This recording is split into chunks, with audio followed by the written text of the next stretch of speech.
Hello, good morning! For today's video, anhitas sa lechon serye nato, no? Sa libog na kayo, unsaon ni pagluto. Sa gulayan na to. So, yung aning buhaton. No? Kunis-kuniso na to ang lechon gagmayon. Tapos, pag nagkunis-kunis, andam na to ang mga panakot, bombay. Tapos, prepare po ko sa mushroom. Kunis-kunis lang po din nato siya. Kaya i-prepare. Napod ko hapit na nalaya na kaning gulay. Tapos inani kunis-kunison lang nato. Kunis-kunison. Ani ang pagkunis-kunis ang mushroom. Para mailad atong anak makainom og karne ra gihapon. No? Kaino sila karne ragi.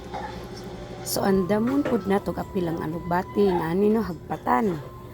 Tapos ang ani na itsura sa atong hugasan nga mushroom para preparation sa pagmix. Ang lechon pud ato pong inganion gagmayon. Ipainit ang kaha, butang na natag oil, gamay lang kayo kay oil pud ang atong karne. Tapos lunod ang kamati, ang ahos, ay tapos kuraw-kuraw gamay, mekos-mekos, ang Mumbai, dayon, tapos mekos-mekos na pod. Ano lang no? Mix-mix lang ta. Tapos aday na to ang kamatis. Para pang kinis ng puti. Tapos i-aday na to pagkataod ang atong kinis-kinis na lechon. Kay para di na ta sige lechon paksiw. Tapos add lang ta og 1 glass of water para na isabaw toyo dayon para manay taste ang atong toyo lang lechon gamay kay na may taste ang atong ano takloban dayon atong lechon na taste.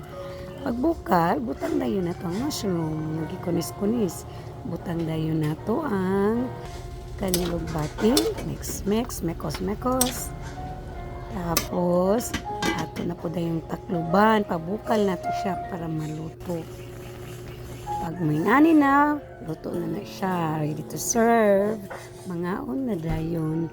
Ready to serve. Yung ani so, ako na itong anak kaingon gid nila o to siya gulay. Thank you for watching.